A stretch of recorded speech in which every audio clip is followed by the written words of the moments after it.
When thinking of a specific city, we tend to remember what is called its skyline, or the sequence of buildings outlined against the horizon.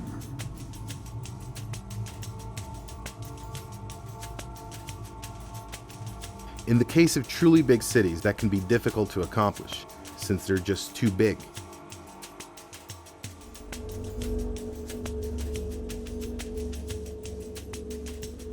But how big can a skyline be?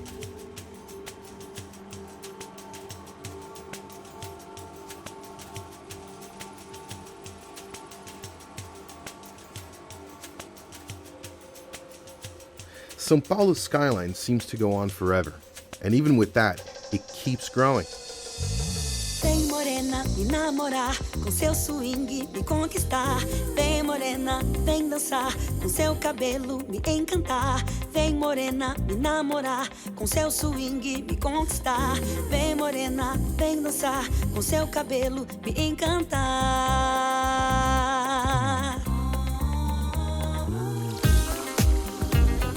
One of São Paulo's most notable characteristics is that it spreads throughout a vast territory, which grants it several different skylines.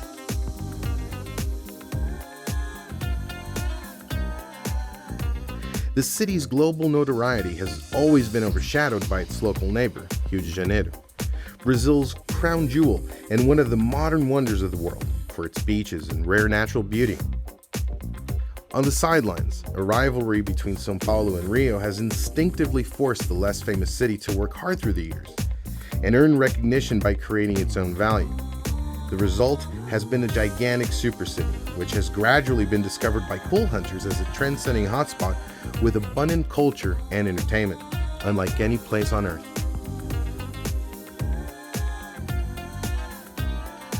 Brazil's continental proportions warrant a city of São Paulo's magnitude. Unfortunately, the country has also been plagued with corrupt governments for decades, if not centuries, and its people have struggled to build a nation and society that slowly evolve away from the vices of greedy politicians.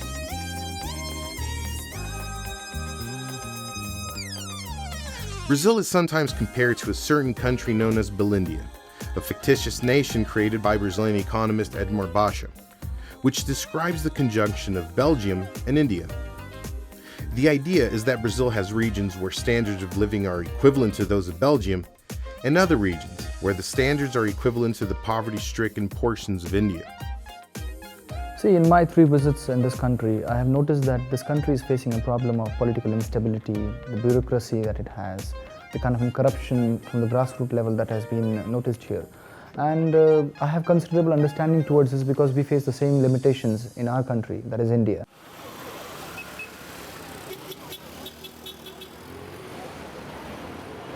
Despite the tragic reality that prevails throughout the country, São Paulo is the best example for the rest of Brazil to follow, where hard work has yielded a city with all the benefits that the world's greatest urban centers offer.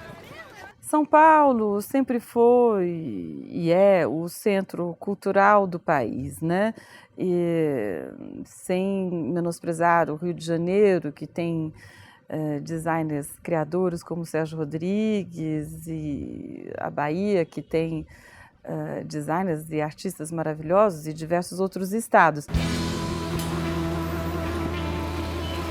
It is a city that, relatively speaking, has always stood out in structure and development, and been known as completely business-oriented. In recent years, however, a cultural renaissance has brought São Paulo to a new level in attracting foreign interest.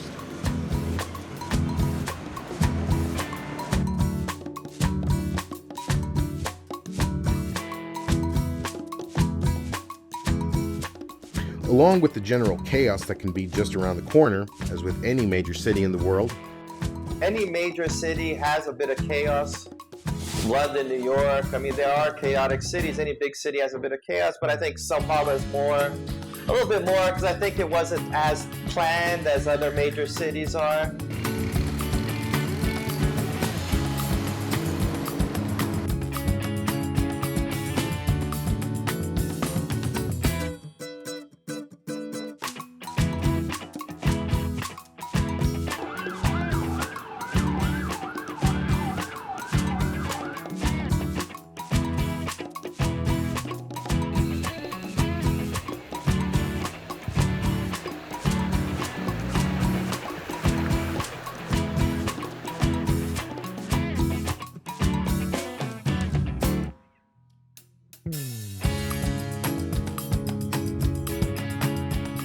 poverty, violence, traffic, and pollution. These are all still issues that bring concern to any local citizen or tourist. But the countless advantages of being in such a rich cultural melting pot have been more than convincing.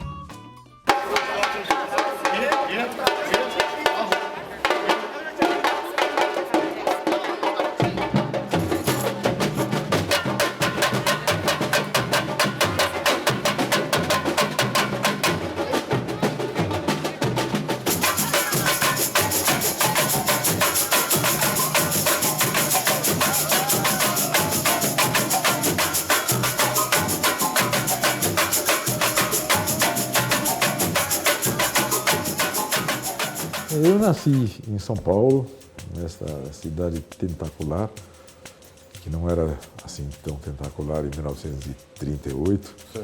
I'm here on an expedition to evolve the greatest cities which I've seen in my life, that is Sao Paulo.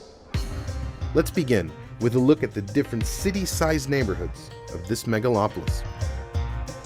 Brooklyn is the new financial center, formerly an industrial and middle-class residential neighborhood that stood in the Santo Amaro region, which was a more suburban area in the past. That is why a major airport was built here, before the city grew around it. Today, Congonhas Airport does only domestic travel. Moving north is Ibirapuera Park, entirely designed by Oscar Niemeyer, which stands as a main attraction in town.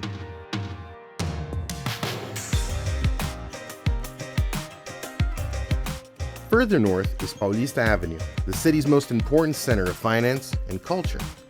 This is the city's official meeting spot, period.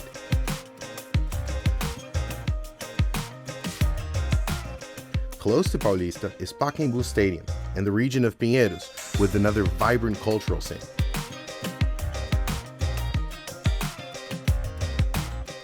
Below Paulista is Cerqueira César, famous for its luxurious commerce and residences, and known as the first of the neighborhoods in the unofficial but regularly mentioned Jardins region, or gardens.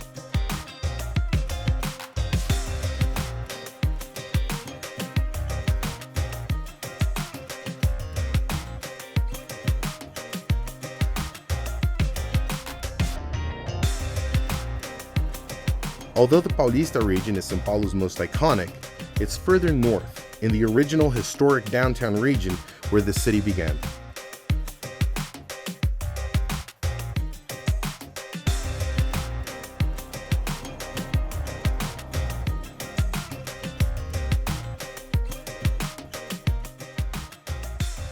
This is the original skyline, where the first skyscrapers emerged in this town.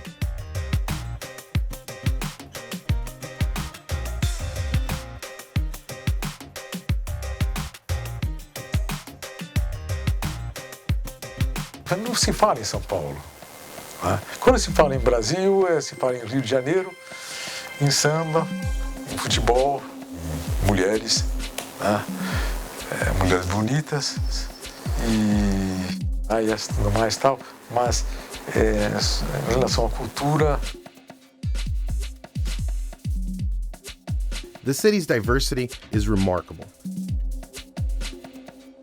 It has the largest Italian population outside of Italy and is the third largest Italian city in the world. It has the largest Japanese population and is the largest Japanese city outside of Japan, and includes an enormous Japantown region called Liberdade. Esse contato com esses músicos estrangeiros, por exemplo, se vindo para o Brasil, por exemplo, japoneses, vieram japoneses ótimos, que formaram escola aqui no Brasil e tudo mais tal. Também a colônia japonesa deu um grande contributo, sobretudo nas cordas, né? Instrumentos de corda.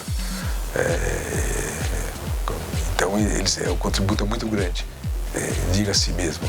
E hoje nós temos excelentes músicos da colônia japonesa que meritórios realmente, que têm feito um trabalho sensível aqui em São Paulo. It is the largest Lebanese city outside of Lebanon, the largest Portuguese city outside of Portugal, and the largest Spanish city outside of Spain. Yet, it's not just with population that you'll find diversity. The city has become famous for its various different backdrops, which have turned into a reference for the film, television, and advertising industries.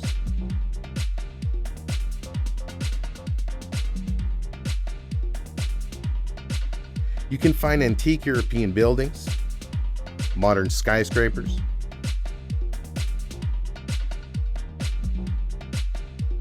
rainforests, and the city is just a short drive from scenic tropical beaches.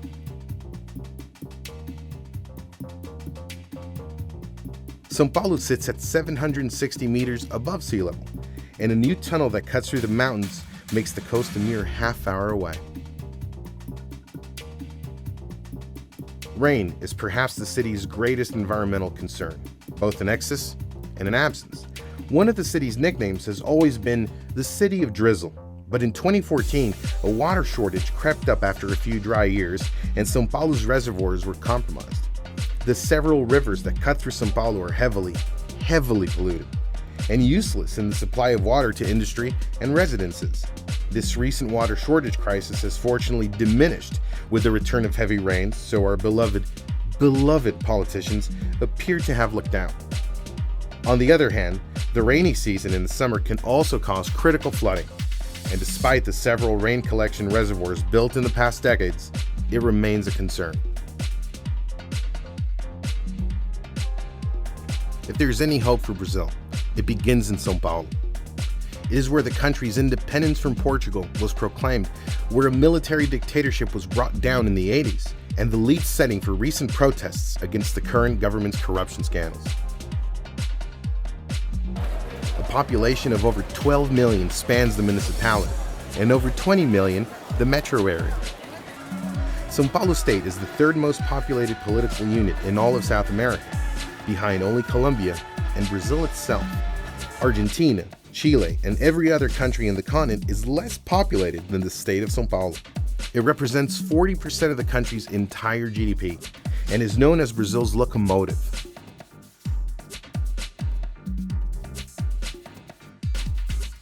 As the eponymous capital of this locomotive, São Paulo is curiously not as famous worldwide as it should be.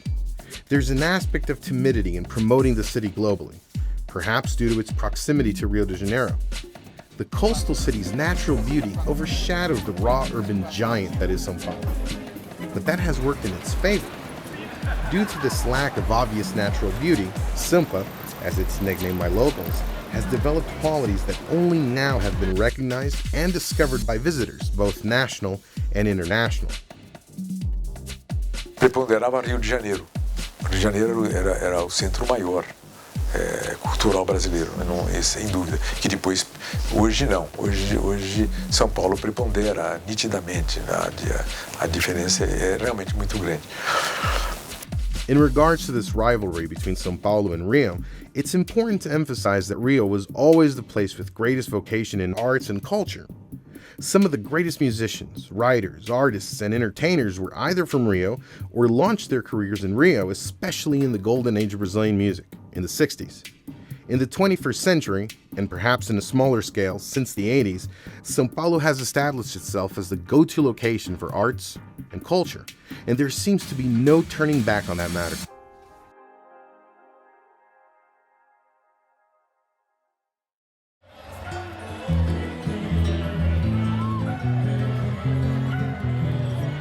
On January 25th, 1554, São Paulo was born as this college, founded by Jesuits, to begin evangelizing natives who lived atop the sea ridge, known today as Serra do Mar.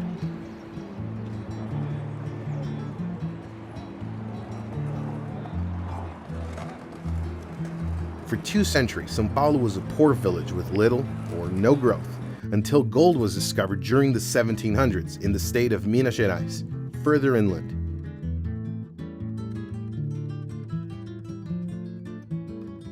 Soon, ruthless explorers known as Bandeirantes established São Paulo as their first pit stop after climbing the aforementioned sea ridge. One of these explorers, Manuel de Borba Gato, is portrayed in this famous statue in the southern region of the city. Eventually, agriculture took over São Paulo's economy, first with sugarcane, then with coffee.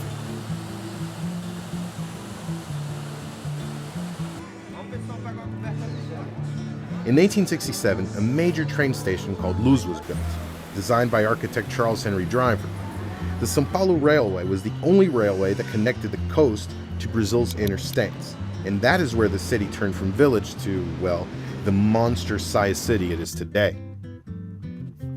Different waves of immigrants throughout history were observed as a defining factor in Brazil's national identity. After a traumatic colonization process with the Portuguese that ran from 1500s to the mid-1800s, and a subsequent slow maturing of the country's industrial sectors, many local intellectuals were forced to travel to Europe to complete their studies. Bem, é curioso. Nós temos compositores notáveis.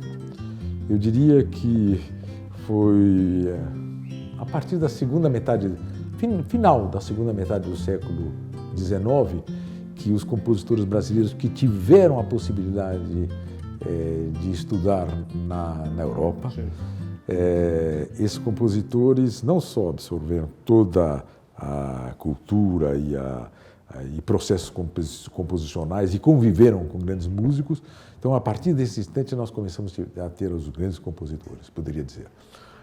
Brazil finally began to prosper in the first decades of the 20th century. A new wave of immigrants came into Brazil. São Paulo had its true birth as a center for the arts in the 1922 Modern Art Week, but remained overshadowed by Rio. Still, many immigrants would choose Sampa as their home for good reasons. Eu acho que a importância de São Paulo cresceu, sobretudo a partir talvez da segunda, a partir talvez falam muito da semana de 22, né? Que com a semana de 22. Semana de 22, logicamente, teve seu impacto nacionalista, tudo mais e tal. Mas eu acho que a razão principal foi a razão econômica. E que São Paulo tinha mais possibilidades financeiras do que os outros estados. Isto é notório. Isto, logicamente, fez toda a diferença e que foi se acentuando. Primeiramente os barões do café, você sabe muito bem. Mas São Paulo, como no caso desses imigrantes que se nacionalizaram brasileiros com muito orgulho, quando chegaram, o Jorge Zalzupin e o Jean Gilon, quando chegaram no Brasil, no Rio de Janeiro, se divertiram muito, mas não conseguiram trabalhar. Então vieram para São Paulo, isso no final dos anos 40, meados dos 50, vieram para São Paulo para trabalhar. Então, São Paulo é a força motora de tudo, e aqui muitos desses designers fundaram suas fábricas, seus ateliês, suas lojas. Então, mesmo que houvessem criações, e ainda há muita criação de outras cidades, outros centros, São Paulo tem esse dom de centralizar, de trabalhar culturalmente muito bem esse assunto, assim como outros, né? No final dos anos 60, 70, haviam talvez meia dúzia de galerias importantes que expunham os principais artistas do país e que todas as exposições e vernissagens eram um grande acontecimento social pela raridade e por os poucos artistas que aqui eventualmente atuavam. Um mercado ainda restrito, ligados a pequenos ou grandes colecionadores, mas de pequenos números, mas muito atuantes. E os leilões em São Paulo, quando começaram em 70, 71, 72, que eram os leilões dos principais artistas do país, no máximo 3, 4 ou 5 por ano. Hoje isso você encontra até por dia na cidade de São Paulo. Existem hoje 15 ou 16 casas fazendo leilões, algumas 3 ou 4 anuais, outras todos os meses ou toda semana, abrangendo todos os artistas, todos os preços e todos os valores. E isso tudo se condicionou no mercado que já está praticamente há 30, 40 anos em atuação. Hundreds of century-old buildings still stand and have been protected as landmarks, and São Paulo grew in other directions. You'll still find arts and culture in abundance, and the city's stock exchange is still located downtown, but the main financial center shifted due south to Paulista Avenue.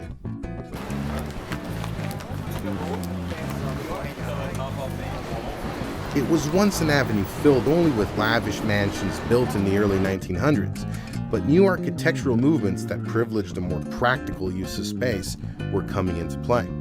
In 1946, an iconic building called Louveira was built in the Higienópolis neighborhood by architects Vila Nova Artigas and Carlos Cascaldi. The Louveira was the first of a new style in the modernist movement that spread throughout the city, and the real estate market imposed the construction of high-rises in Paulista between the 60s and the 70s, which now fill the avenue's entire extension. Several television and radio transmission towers also sit atop Paulista, as it is topographically one of the city's highest spots.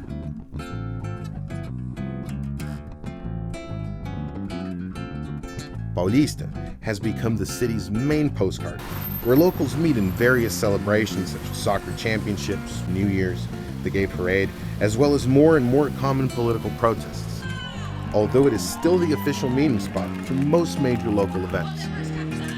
Parallel to the shift in financial centers, São Paulo grew in other directions, known as North, South, East, and this is the West. The conglomerate of Barra Funda, Lapa, Pompeia, Perdizes, Pinheiros flourished as industrial, commercial, and residential neighborhoods in the early 1900s. It soon became a crib for arts and culture, due to its own down-to-earth roots.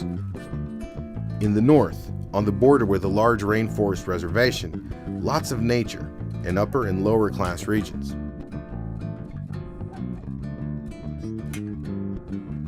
The iconic East Zone, ZL, Zona Leste, is its own city, with a different accent to its locals, due to their Italian roots, similar to Brooklyn and New York.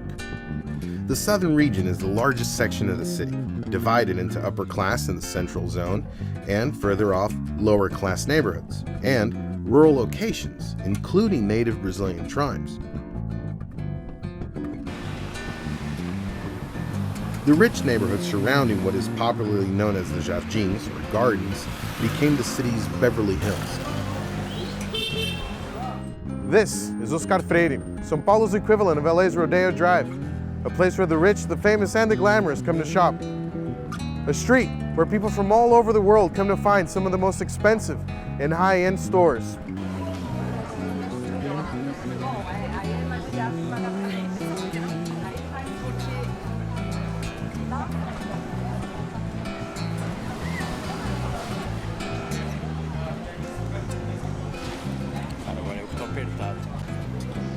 Now, many of the neighborhoods in Jardins were planned and built in the Garden City concept, introduced by Sir Ebenezer Howard in the late 1890s. An English company called City of São Paulo Improvements Freehold planned and built several central residential neighborhoods in the early 1900s, such as Jardim América and Alto de Pinheiros. These neighborhoods are surrounded by greenbelts of lush vegetation, with streets not forming grids, planned to avoid having them become shortcuts for traffic. This noble intention backfired, as the winding residential streets are now packed with gridlock during rush hour. Despite that, these garden cities serve as large pockets of vegetation as a relief to the excess of concrete. The city kept growing beyond the Jardins' strictly residential area, with the birth of new financial centers, including the neighborhoods of Itaim, Vila Olímpia, and Brooklyn, and have become São Paulo's new business centers. Today, Faria Lima and Berrini Avenues and their respective regions concentrate the country's headquarters for major global corporations. One of the first office towers in the region is located between the neighborhoods of Pinheiros and Itaim. The Dacon Tower was completed in 1981 and finished entirely in green Japanese glass. It set a trend in São Paulo for glass buildings, which now are found throughout every major neighborhood. These new financial regions differ greatly from the look of the older parts of town, with a more futuristic style designed by architect Carlos Bratsky in Brooklyn, which is today the city's financial nerve center.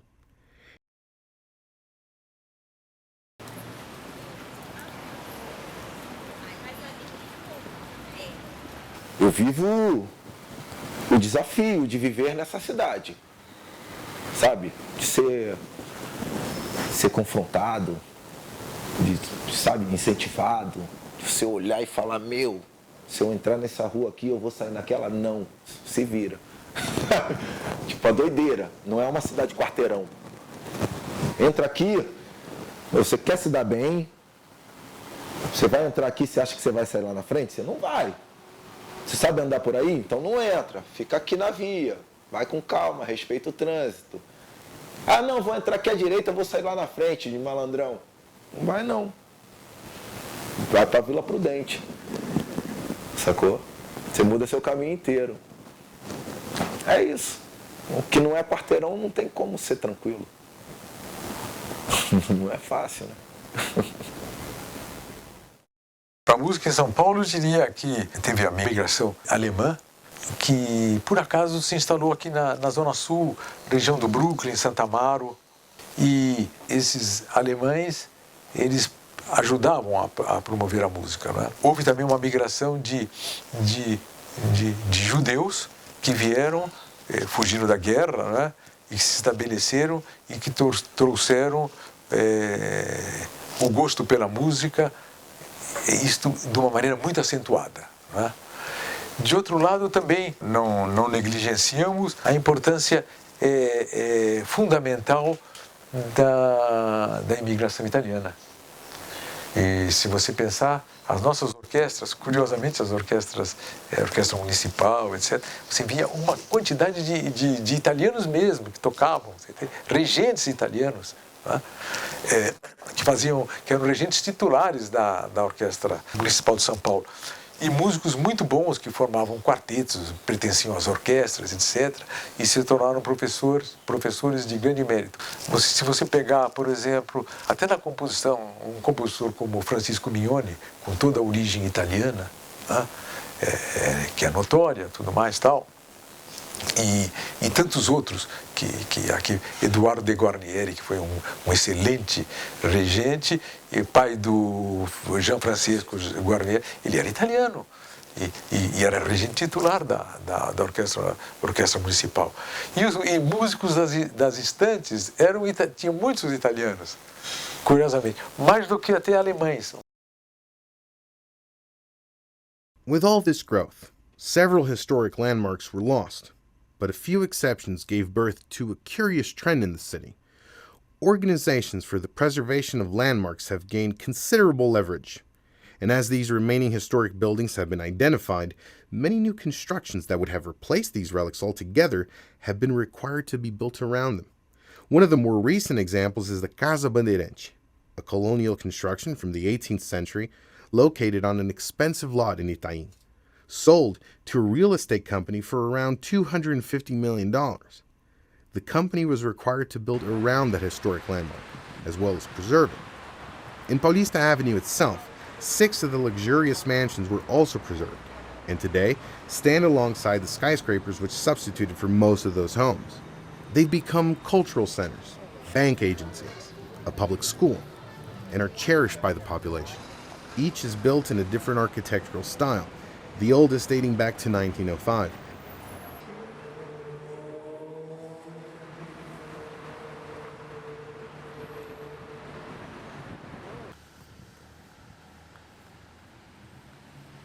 This trend of building around historic landmarks can be found all over the city, like with this antique home now turned into a museum, a glass skyscraper noticeably built around it. World-class museums have existed for several decades, but only now has this rich cultural aspect disseminated through the entire metropolis, which has become a giant gallery with graffiti, sculptures, and countless interventions. Eu acho que a arte, a cultura, ela tem o potencial gigante de transformar qualquer cidade. Behind me is the São Paulo Art Museum, with its free-spanning concrete structure, the biggest in the world after it was built. It also holds the greatest collection of the planet's southern hemisphere, brought to it from war-torn Europe at the end of the Second World War. MASP's permanent collection includes names like Goya, Rembrandt, Van Gogh, Monet, Manet, Renoir, Rodin, Gauguin, Matisse, Picasso, Dalí, and Renaissance's Raphael. A cidade cresceu muito, Hoje você encontra quase 120, 130 galerias atuando e constantemente fazendo exposições. Existe um salão de arte já de nível internacional que é feito no prédio da Bienal de São Paulo, no período de 3 a 4 dias, que tem um fluxo de público que passa de 30 a 40 mil pessoas. E teremos agora, no mês de agosto, também uma exposição anual feita no Clube Hebraica, de um salão de arte de antiguidades, em que o top de galerias ligadas ao setor, tanto de obras de arte como de antiguidade, lá expõem no decorrer de uma semana. E vem algumas galerias de fora, vem galerias da Argentina, de Portugal, da Espanha, expor nesses salões, trazendo aquilo que há de melhor para ser exibido. Isso tudo se tornou pelo fato de o mercado ter se ampliado, não é? Nos últimos 20 anos ou 25 anos, o país ter se transformado no sentido econômico e o maior número de pessoas se interessarem. A gente sente que, num decorrer de um período, quando eu comecei a trabalhar, que o nível de pessoas que compravam era extremamente elitizadas e com uma faixa de idade que passavam de 45 a 55 anos de idade. Hoje a gente vê que o mercado está atuando e a gente vê garotos de 22, 23, 25, 27 anos de idade, mesmo solteiros, não é? Procurando, adquirindo e colecionando obras, principalmente contemporâneas, que são artistas ligados à sua época, à sua atuação. E uma camada muito ampla de galerias especializadas em artistas de determinado setor. Hoje você pode procurar galerias especializadas em fotografia, em serigrafia, ou só em gravuras, só em desenho, só em escultura, quer dizer, toda uma gama ligada às artes plásticas específicos para cada setor. E um público também dirigido a isso. Sim. Então você tem uma camada muito ampla de ofertas que a cidade hoje oferece. São Paulo's inhabitants have become proud of the city's new vocation in arts. And with a calendar full of cultural events, it's almost impossible to keep up.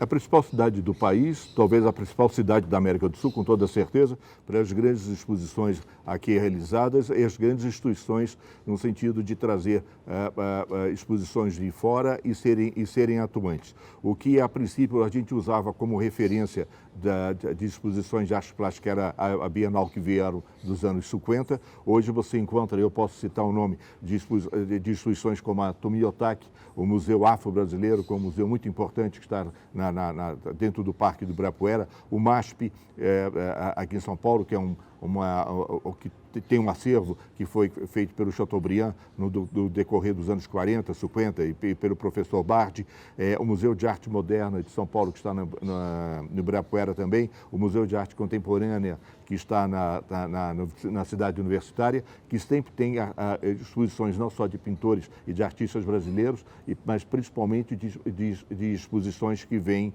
do exterior. E cabe ressaltar que talvez hoje o principal campo de atuação de exposições que vêm do exterior e no Brasil é a Pinacoteca do Estado, que nos seus dois polos, quanto na Praça da Luz quanto do Antigo DOPS, eles têm feito exposições constantes, não só uma, mas várias no mesmo tempo. É um local que as pessoas que vêm a São Paulo não devem deixar de visitar, que sempre tem uma grande exposição, não só do exterior, mas também do Brasil. Since the late 90s, the downtown region has garnered greater interest for its historic significance. It's been a collective effort of citizens, government, and private companies giving more care and attention, investing in preservation, and implementing laws that facilitate restoration by abating property taxes and other costs of upkeep. The downtown neighborhoods are large and offer a rich touring experience of time travel. With the advent of online photo sharing, wider crowds from further regions of town have rediscovered downtown São Paulo, even increasing demand for actually residing in this bubbling cauldron of history. Evidently, as with any large city, many of its neighborhoods are not comprised of modern, lavish buildings, but simple commercial and residential construction. Several regions are frequented by middle and lower class citizens, and the surroundings are humble. All around the city, there are countless examples of poverty-stricken regions. Slums can be found in isolated outskirts or among rich neighborhoods. This is São Paulo's most famous slum, Paraisópolis, home to over 60,000 people It is a city within the city. Now, don't be mistaken. Inside the slum city, you can find major stores, schools, and even banks. Many of these are regularly constructed shacks or several stories tall. It's such a large slum city that there are even poor neighborhoods inside this poor neighborhood, with entire regions of more cheaply constructed shacks.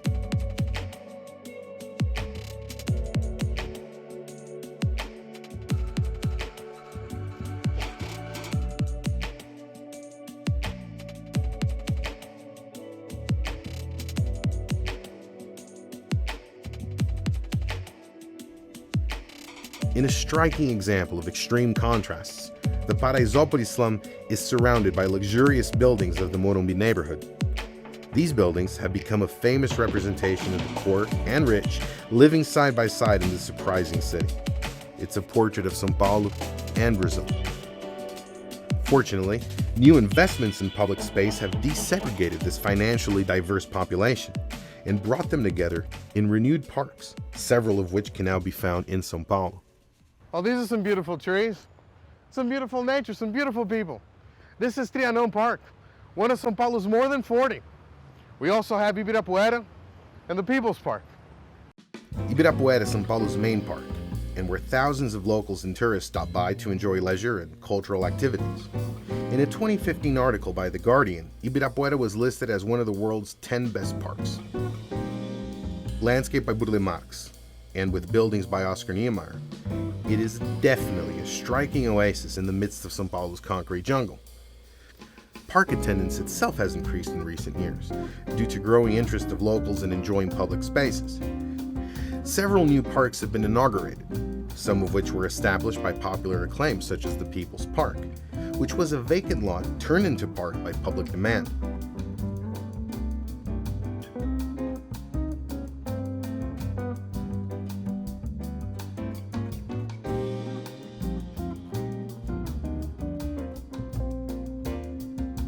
Another instance where the city comes together is in the weekly street fairs or farmers markets, the Feiras Livres.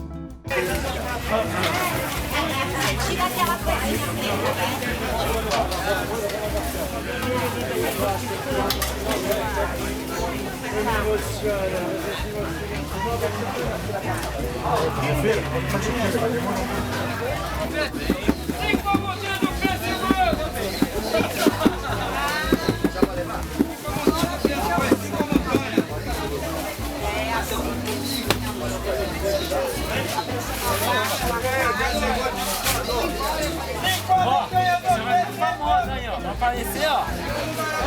Vai ficar famosa aí, ó.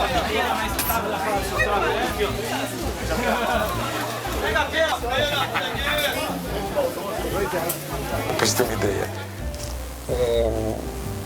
tinha uma feirante que eu vou há 30 anos na mesma feira, né? Eu frequento a mesma feira.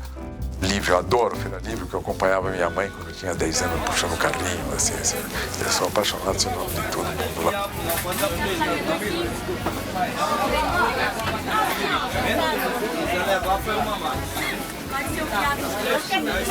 Foi?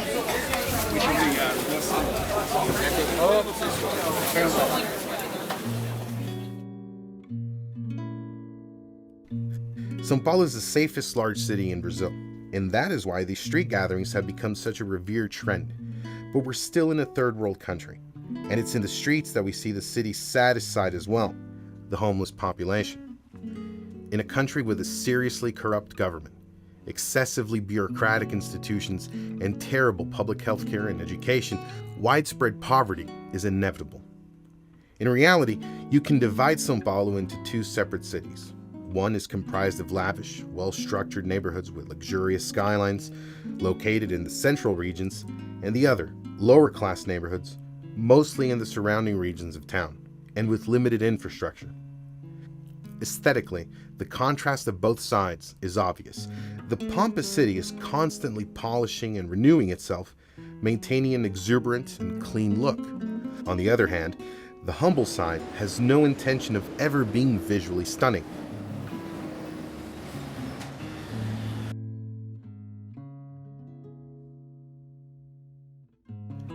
even with limited resources. The creativity of Brazilians leads, for example, to a homeless gym, with an under-the-bridge boxing ring for training those without means in the now popular mixed martial arts. Yet, amidst this government neglect, it's assured that the majority of citizens in miserable conditions are left to fend for themselves. With this excessive poverty comes criminal activity.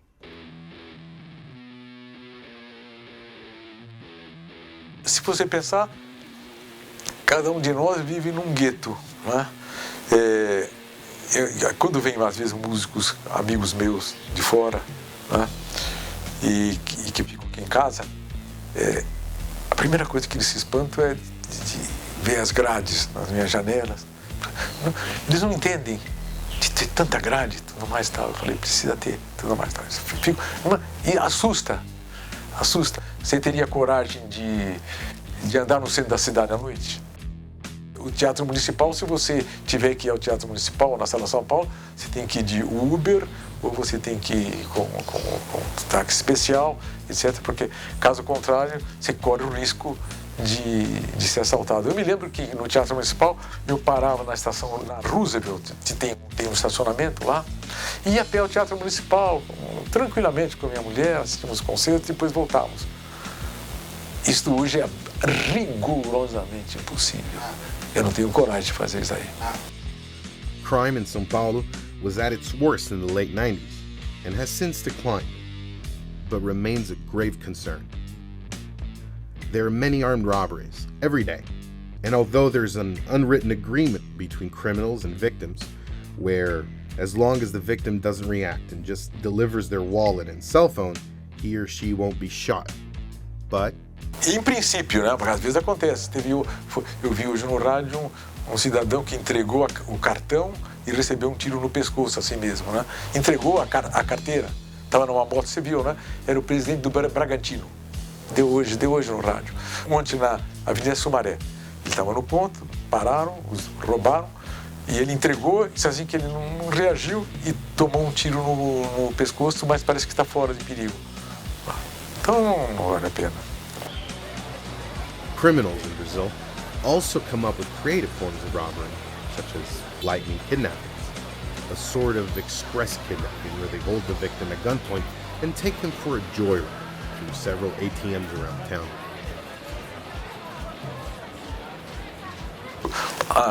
Alguns anos atrás, subindo a Tarquínio, você conhece, com um carro, tranquilamente. De repente eu vejo dois cidadãos descendo a Tarquínio, viraram a esquina e descendo numa grande velocidade os dois. E eu, dirigindo assim bem devagar, tudo mais, eu falei, nossa senhora, esses dois correm bem, eu acho que eles estão treinando. Aí quando eles estavam uns 10 metros, eu vi que cada um tinha um revólver. E eu falei, é comigo. Aí imediatamente tirei o cinto, fiz assim, abri a porta, e eles entraram no carro, eu falei, vão em paz. Né? Eles foram embora, saíram a toda com o carro. E, felizmente, semanas depois, eu recuperei o carro, eles deixaram no shopping, eles pegaram o carro para fugir. E passou um carro da polícia, eu fui pro Chiqueirinho, me levaram até a 27ª, né? Que eu fui para lá para fazer depoimento, etc.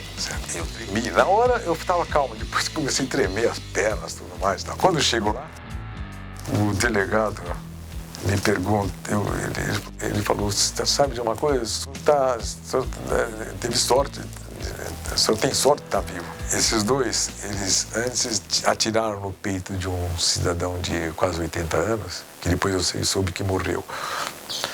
E pularam o muro, aí chegou a polícia, eles atiraram na femoral de um policial, pularam, vieram para a rua e fugiram. Então, se o senhor tivesse um gesto, eles teriam um tiro a mais. É que eu falei assim, vão em paz. E eles saíram com o carro lá. Aqui? Já. Entraram na minha casa e queriam levar meu teclado. Mas faz tempo isso.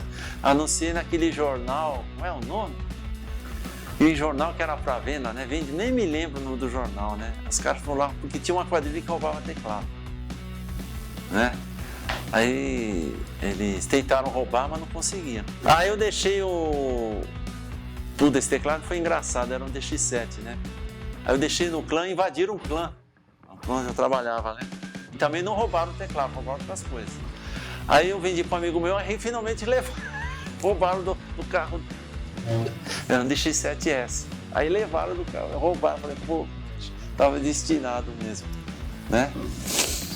São coisas que acontecem, assalto, essas coisas aí, isso aí tem que tomar cuidado, às vezes mesmo cuidado, se não... Né?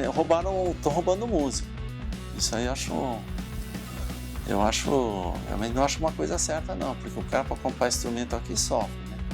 Sofre muito. A gente tomar cuidado, observar, mas é uma coisa da sociedade, né? O ladrão existiu desde que o ser humano, né, da época da caverna, o cara caçou lá o leão para comer, sei lá, caçou lá o coelho para comer, veio outro com rouba e o cara fica com fome. Você precisa tomar cuidado só. Não tem como evitar isso. É só tomar cuidado. There's a lot of violence. I would say violence here depends on the neighborhood you're in. So if you're in a neighborhood that has a lot of foot traffic, there tends to be less violence. But some neighborhoods which are strictly residential, no foot traffic at all, tend to be a little more dangerous because people don't really see what's going on and people tend to be more violent. I've been held up a couple of times. I think the only time it was really violent was once about 15 years ago. I did have a gun pointed to me and they took my wallet and cell phone. The other times it was just pickpocketing, something you'll find in any major city in the world. You just have to be very alert and very aware of your belongings. So I think that's it. The 90s crime wave also brought in a large market of civilian bulletproof cars. It's estimated that up to 50,000 bulletproof vehicles drive around the city, the world's largest civilian bulletproof fleet, with their inches-thick glass windows. Nowadays, bulletproof cars are very common and easy to spot through the streets of São Paulo. There is even a large market for used bulletproof cars. Something that would be rare in first world countries has become normal in São Paulo, as well as all over Brazil. Despite all this alarm, the city is still a safe place, and most locals go through their routines without ever witnessing or falling victim to armed robbery or other forms of criminal activity. There's a sense of awareness that locals have learned to maintain, such as avoiding wearing expensive jewelry, staying away from unsafe regions at night, and not waving their wallets and cell phones about. A common theft strategy by criminals is the bicycle drive-by swipe, where thieves rush by on bikes and yank belongings from distracted civilians. Crimes that range from vandalism to terror can also be witnessed, such as cars and buses that are set on fire, sometimes as pranks by unsupervised teenagers, or as sheer terrorism by criminal factions that elected officials fail to control. Keeping alert while in public has become basic behavior to locals, and tourists are always advised to do the same.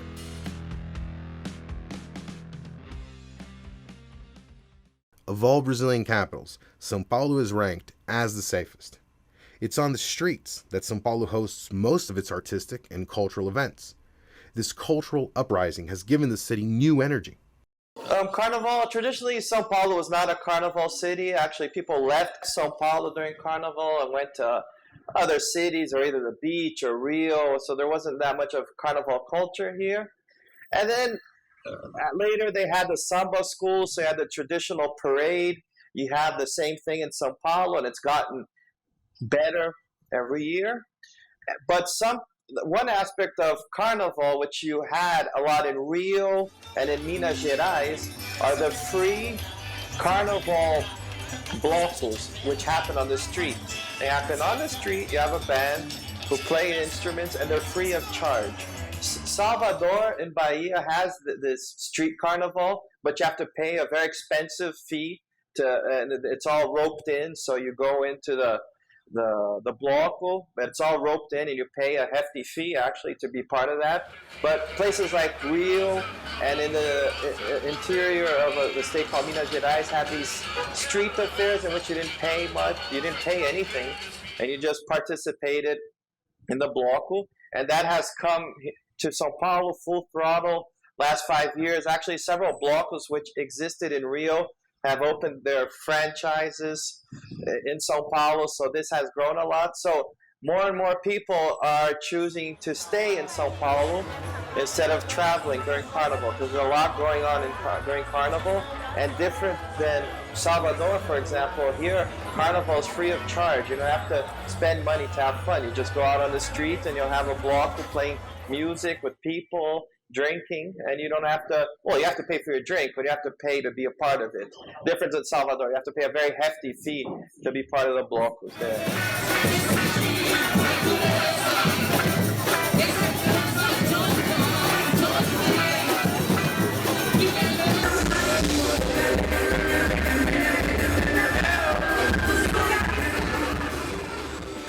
Quando a gente veio para São Paulo em 2011 com o Banga,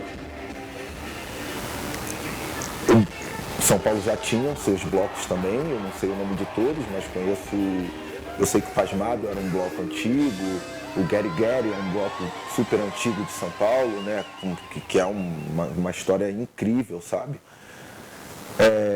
A partir desse momento a gente veio trazendo também essa força para cá e hoje, depois que o Banga veio para cá, hoje a gente, com uma oficina de percussão, né, formando batuqueiros, e com o nosso desfile da rua mostrando que era possível, hoje a gente tem 857 blocos. Há sociedades de concerto que apresentam programas importantíssimos, trazendo orquestras relevantes do exterior, intérpretes também relevantes. Alguns jornais já estão falando do assunto jazz em São Paulo, né? Teve uma matéria grande, entendeu? Então, né, é um incentivo, né? A música instrumental está com público. Cresceu muito o público de música instrumental em São Paulo. Então, se cresceu o público, claro que os meios econômicos vão ter interesse também, entendeu? Vão ter interesse de atender esse público. Aí esse público vai querer, quando a pessoa quer ouvir uma música, quer ver um elemento artístico, ele vai atrás, ele vai procurar onde tem. Há 52 anos que eu não me apresentava no Teatro Municipal e tenho uma apresentação marcada. Por quê? Porque o Teatro Municipal ficou destinado depois à ópera, à balé, a orquestras, etc. E o chamado recital, ele perdeu a sua eficácia, diria eu, dentro do Teatro Municipal. Há uma luz no fim do túnel. Parece que esses recitais eles estão tendo um excelente público, porque eles são realizados às 20 horas. 20 horas, aqueles que trabalham no centro acabam de trabalhar 18 horas, vão comer um lanche, ou vão jantar ali perto, vão ao teatro e depois voltam para suas casas. Realmente, nós tivemos um espaço aí com poucas casas noturnas, música ao vivo. Estão voltando, algumas casas que são mais antigas estão persistindo, né?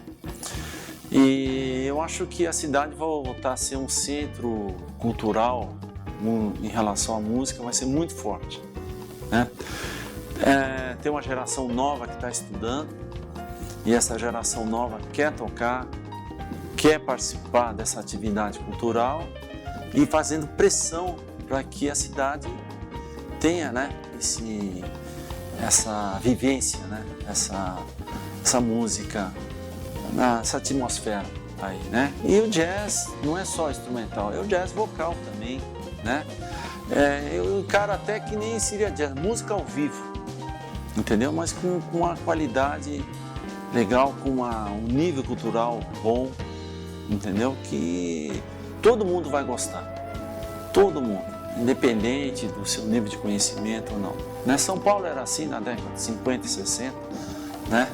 O Brasil era assim, o Rio de Janeiro era assim, né?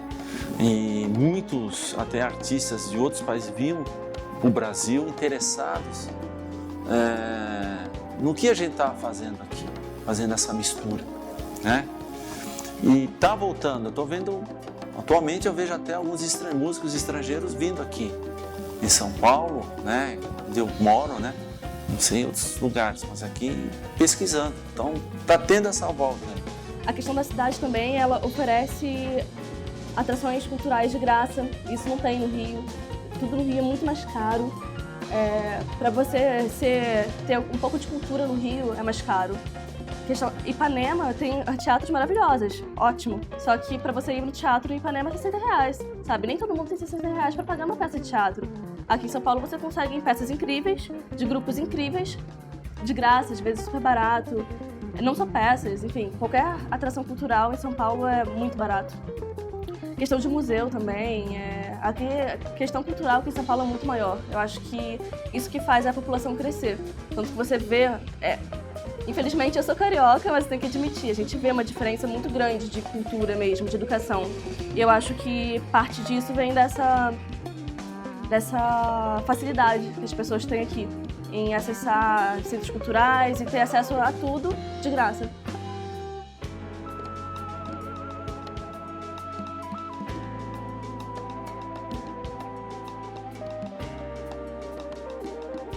É uma cidade atuante. A gente vê aqui grande parte, usando hoje como referência os leilões, e 30%, talvez até 40% são pessoas que circulam, que vêm de outros estados, consumir na cidade. Eu já tive clientes que deixaram de estar presentes porque não encontraram hotel disponível na noite do leilão.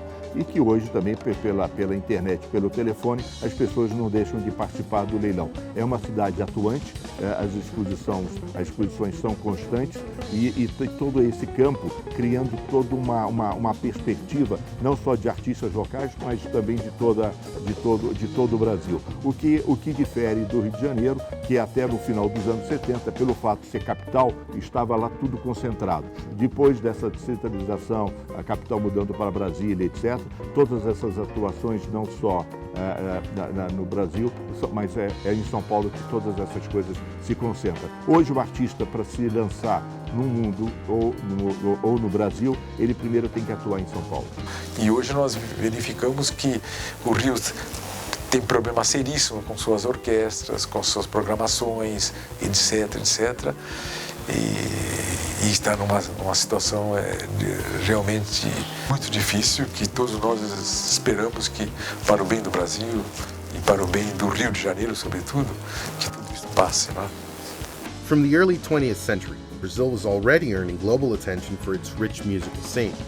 Carlos Gomes, from Campinas in São Paulo State, and Heitor Villa-Lobos, from Rio, were quickly recognized as brilliant New World composers.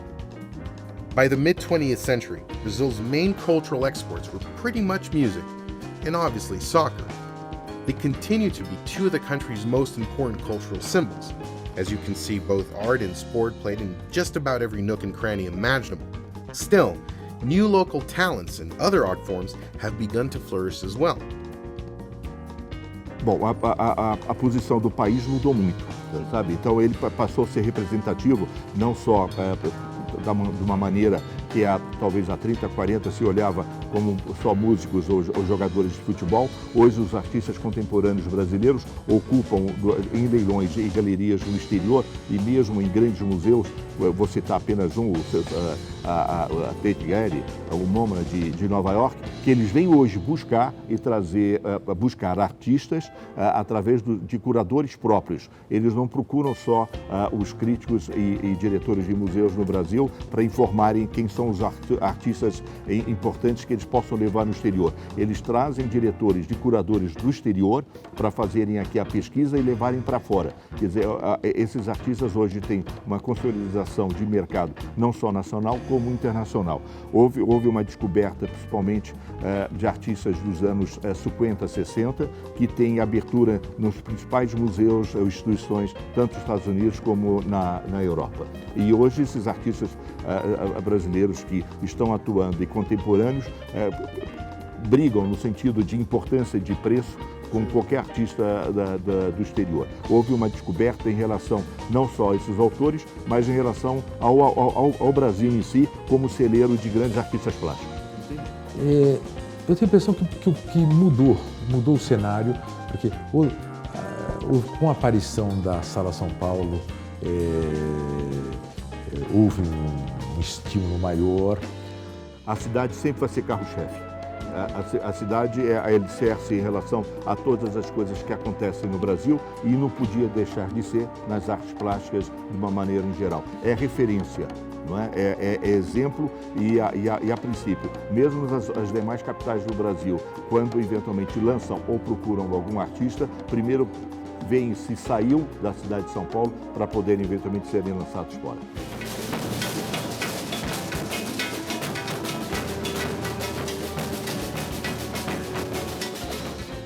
Olha, hoje existe um pessoal, tem um pessoal novo que está fazendo esse tipo de música, né? Porque o jazz de São Paulo, na minha opinião, né, é uma característica da união de vários estilos, né? Da união do jazz americano, da música brasileira, né? E às vezes o jazz com o baião, jazz com o samba, né? São Paulo sempre foi muito eclético nisso, né? Inclusive temos até o jazz com a música oriental aqui em São Paulo. Tem grupos trabalhando nesse sentido.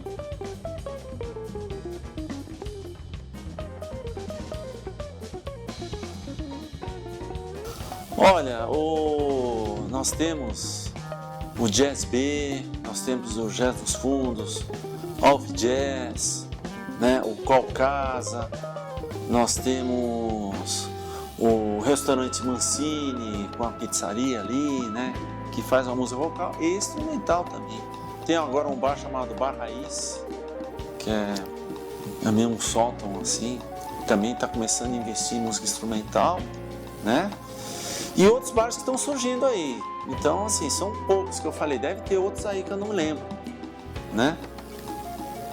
Mas já está começando a aparecer mais. E vai aparecer mais, né? Aparecendo mais, vai se organizar melhor as coisas, né?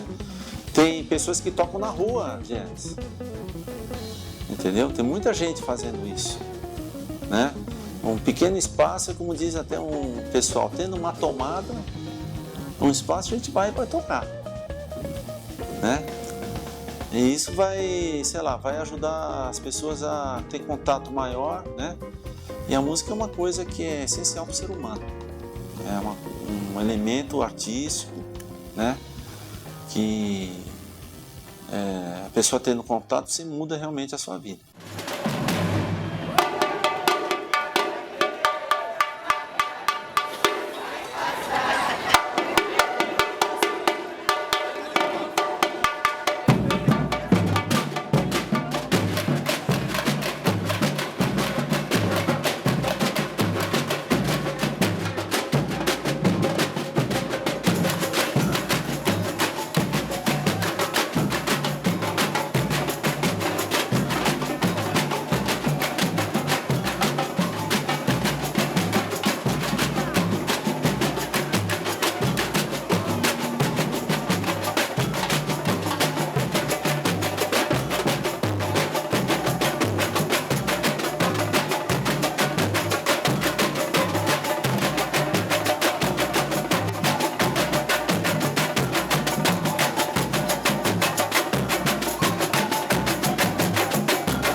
perhaps the most valuable wave of immigrants to come to São Paulo and Brazil arrived against their will on slave ships.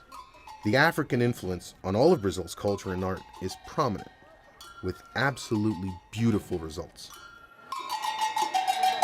Somos a escola do samba de verdade. Está em nossas mãos. Todas as áreas, toda a comunidade vai. Simbora, gente!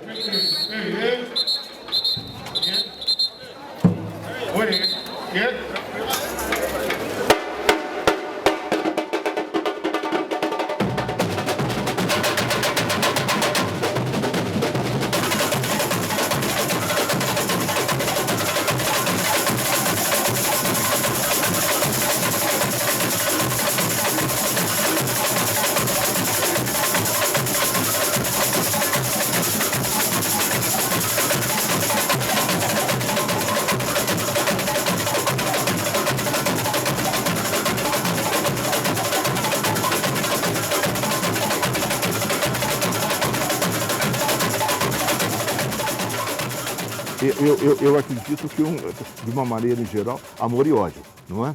Amor é porque é uma cidade que dá tudo. E ódio porque o trânsito aqui é complicado.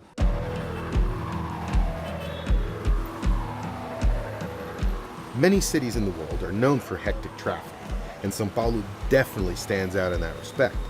Lanes are tight and gridlock is routine. Traffic jams are so serious that back in 1997, a law was established to diminish gridlock during rush hour. Vehicles with license plates ending in specific numbers were prohibited from circulating between peak hours once a week. É caótica, né? A cidade se pensa que vai chegar 3 horas, sei lá, 2 horas para levar para chegar no lugar, demora mais, né?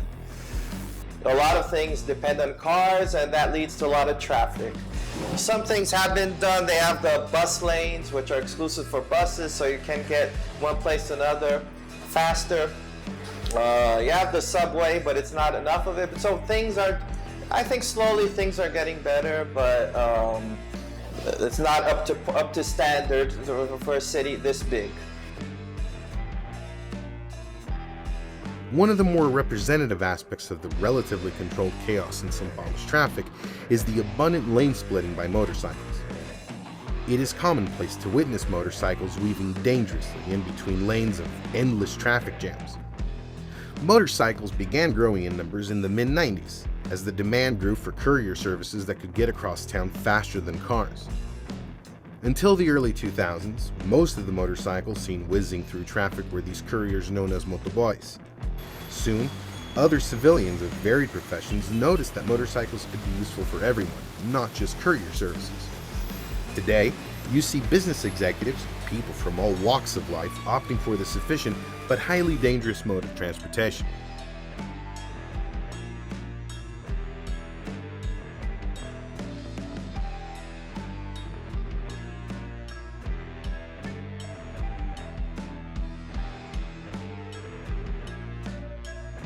The most common kinds of traffic accidents in São Paulo are those involving motorcycles, and are a huge risk for those who choose the two-wheel lane-splitting strategy as their mode of transportation.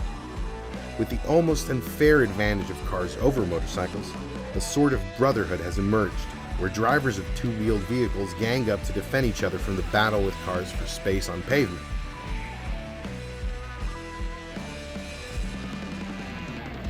People are used to this intense relationship over asphalt, and usually get along well, but once in a while, conflicts do arise.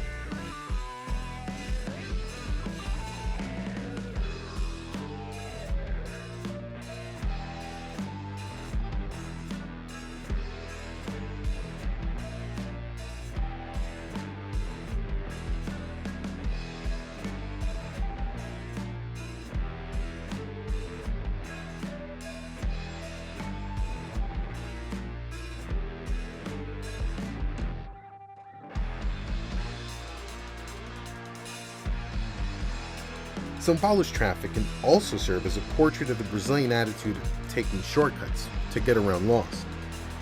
It's common to see drivers infringing traffic regulations. motorcyclists driving on sidewalks and running red lights. All this establishes an even higher degree of chaos on the packed streets in and around the city.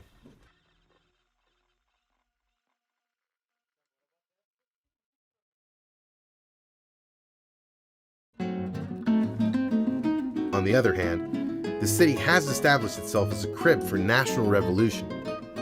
The country had its independence declared by the banks of the Ipiranga River back in 1822. Through the years, political movements have depended on the city's national influence, and even the more recent protests, known as the Vinegar Uprisings, began on Paulista Avenue. Protesting has become a routine of hope for Brazilians, and São Paulo has gotten the spotlight in leading these initiatives.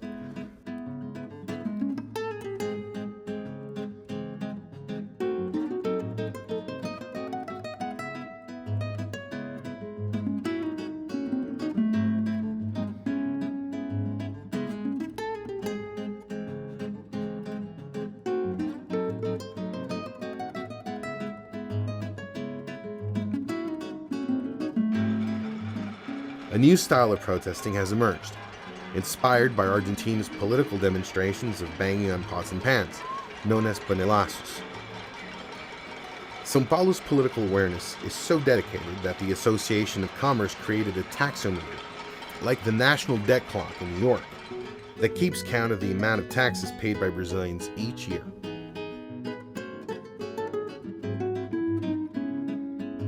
Brazilians, and São Paulo locals as well, are known for their joyful nature. The World Cup, which had its opening game in São Paulo, was the perfect demonstration of this receptive and kind attitude that locals exhibit.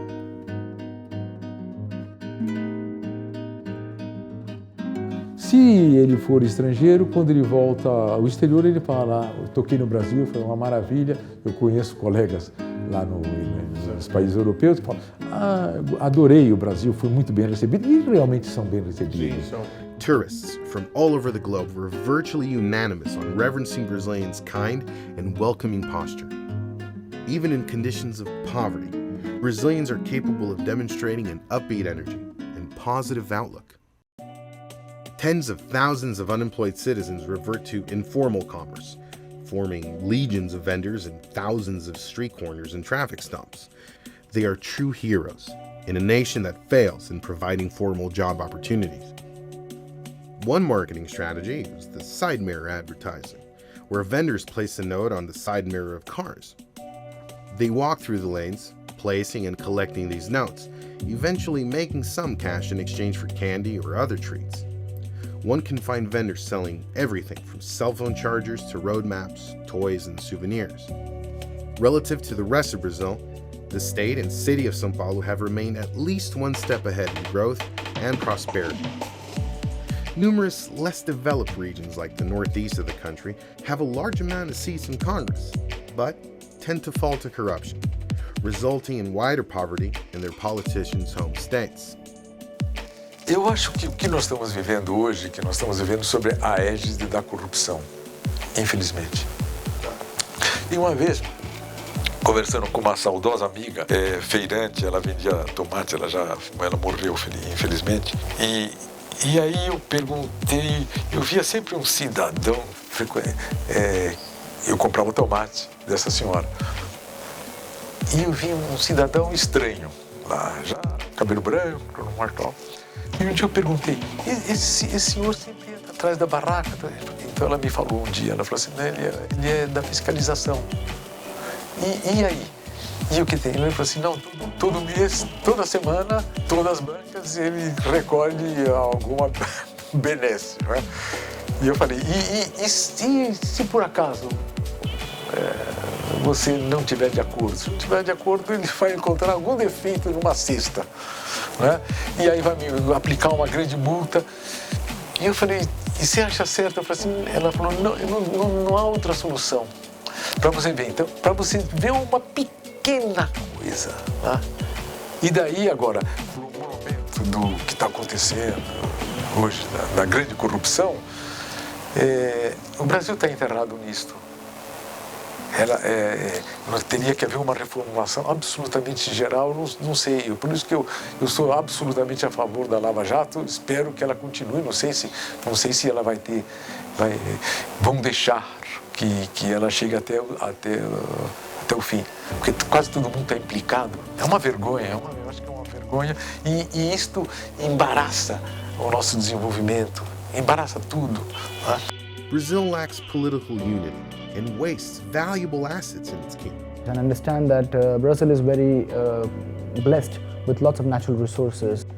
Rich natural resources are a fortunate credit line for a nation's prosperity, but poor management of these resources can backfire, as happened in the 2015 catastrophic mining spill on a major river in southeast Brazil. This duality of a blessed soil and a history of failed governments cripples a lot of the national potential. I'm here at Botequim do Cezinha, one of the city's countless bars where one can enjoy São Paulo's bohemian lifestyle. The nightlife alone is a reason to come to the city and will always exceed expectations. I've heard a lot that the São Paulo nightlife is one of the best in the world. It's almost at par with Miami or Amsterdam or Ibiza. So I'm also looking forward to check out how it is.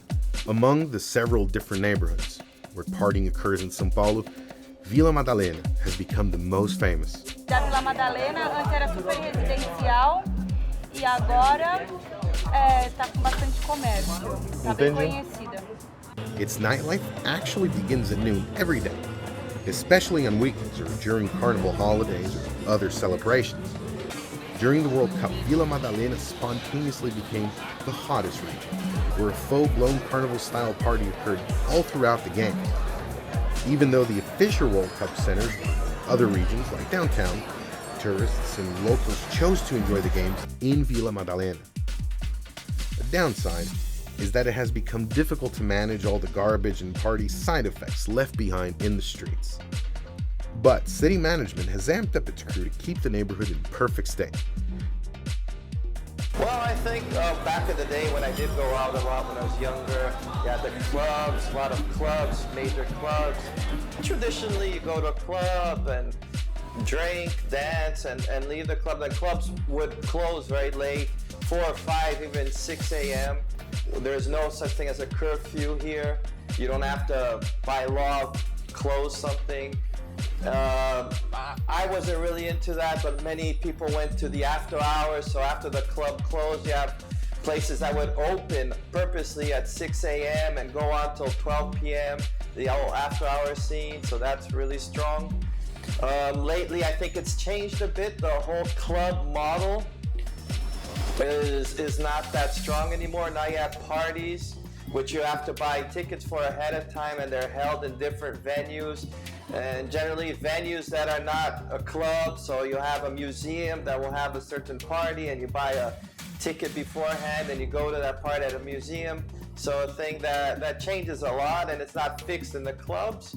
And another thing that has changed is that there are a lot of rooftops now. So I always thought it was funny that a city like São Paulo didn't use the rooftops of the buildings as much as they do in a city like New York, for example. And now there's several rooftops coming up and places you can really get a nice view of the city. Many places are opening like that. And I think what's also good is that the nightlife also ties into what you can do. You can grab a burger at 5 a.m. You can go to a padaria, which is a traditional bakery, and have food after you go out. So I think there's a lot of things going on at night and late night, which is good. Several nightclubs, such as The Edge, famous for its quality electronic music, are spread throughout the city. Another globally revered quality of the city is its restaurant circuit, with world-class eateries. Well, São Paulo always had a very good food scene, especially on a national level. It's unparalleled within the country. And we have had several good restaurants, especially Italian, French restaurants, a lot of Japanese restaurants. In São Paulo, traditionally, you'd find cuisines that represent the greatest influx of immigrants here, so a lot of Japanese cuisine and all its varieties. It might be noodles, it might be Japanese fried food, Japanese comfort food, sushi, high-end sushi, so all the varieties due to the large amount of Japanese immigrants here. Italians, the same thing, high-end cuisine, high-end restaurants, comfort food, Italian restaurants. A lot of Brazilian local cuisine, which ranges a lot, because here in São Paulo, you have more regional cuisine, which involves more meat, rice, and beans. And in the Northeast, you have food which resembles Thai food or even Indian food that takes a lot of coconut milk and seafood, and that you can find here. Very high-end. A lot of meat, very good steakhouses. Brazilian steakhouses are known around the world, so that has done very well. And now you can find a greater range of things, so you have the better burger or the gourmet burger, which you call it, all over the place. You have a lot of the ethnic foods now you didn't find in the past. There's always a lot of Lebanese food, but they always had their traditional cooking, but you didn't find the street food such as falafel and kebabs and shawarma. Now you find that a lot due to the Syrian immigrants. And more recently you've seen other ethnicities and other different types of food coming in. A lot of Peruvian ceviche. You have a lot of Thai food and Asian food, but Korean barbecue, Asian sandwiches, which is the bao, even American food, which back in the day was more seen as fast food. Now you have the proper American food, mac and cheese, barbecue, brisket, smoked meats, all that. So you really find everything here. In the last 9 years of my travels across the world, I have never seen so much beautiful women at one, in one country. And that too so elegant, so full of energy, so vibrant. Ethnic diversity is one of the seeds of the beauty revered by foreign visitors. Brazilians' predisposition to fashion and art, and the weather that encourages lighter clothing, adds up to a more image-driven culture. Partying is one of the symbols of this nation. It does impose a lot more smiling and socializing into its people routines. In recent years, a vast transformation has occurred in São Paulo's transportation sector. It began with several lanes of traffic being isolated for bicycles on Sundays. The crowds that gathered for these weekend bike rides were humongous, which in turn increased overall interest for new permanent lanes specifically built for bicycles. The city has now seen hundreds of kilometers of new bike lanes constructed in the main avenues and side streets all over town.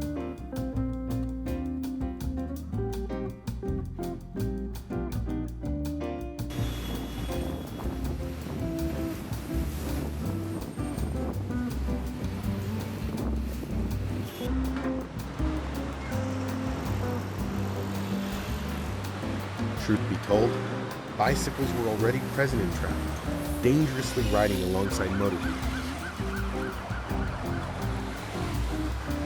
In 2015, Paulista Avenue had its bike lane inauguration held, and so the city's landscape changed forever, and for the better.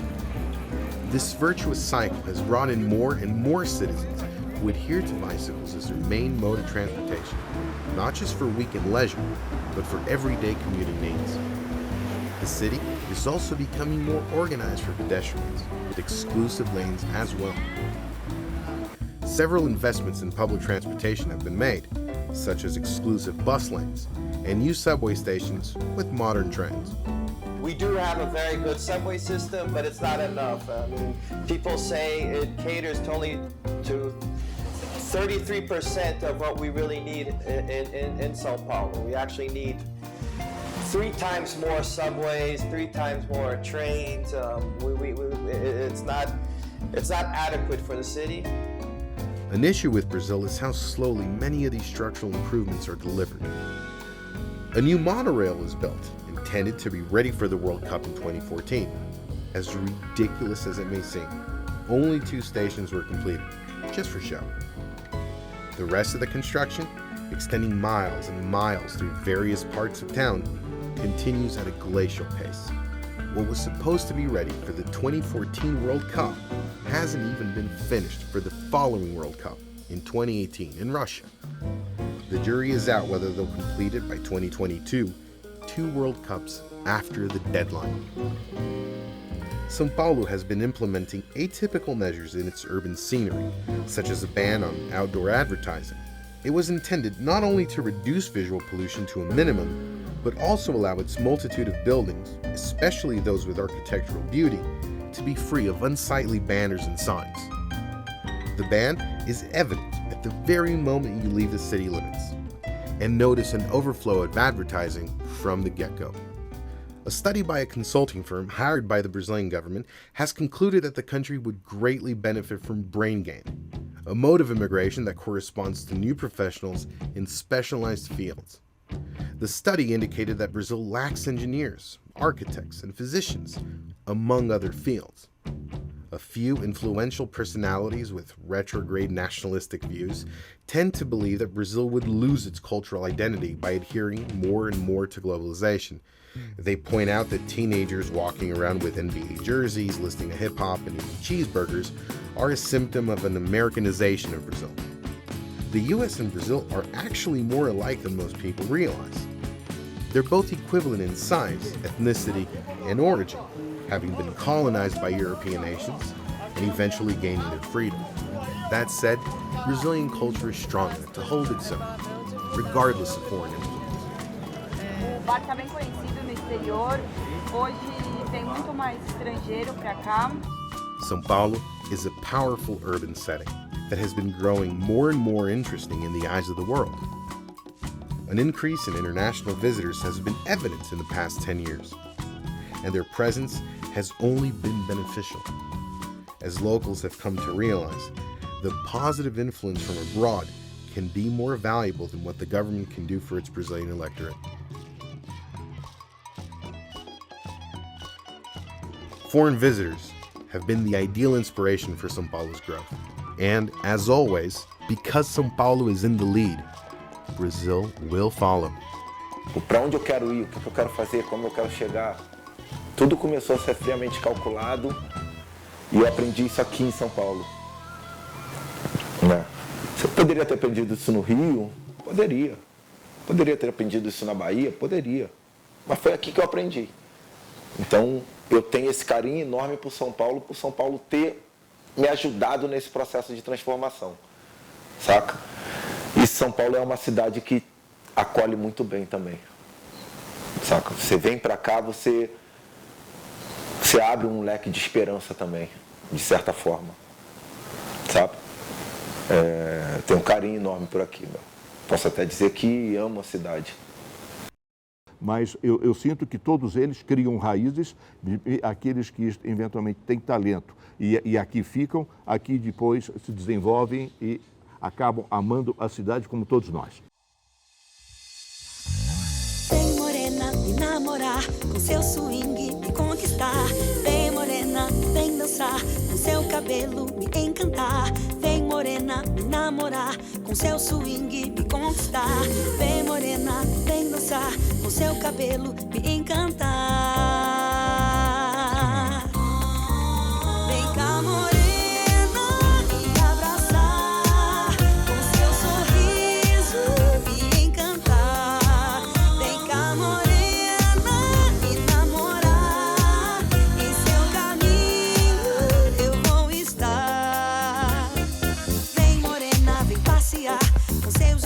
Me abraçar, vem morena aqui ficar, no seu caminho eu quero estar. Vem morena, vem passear, com seu jeitinho me abraçar, vem morena.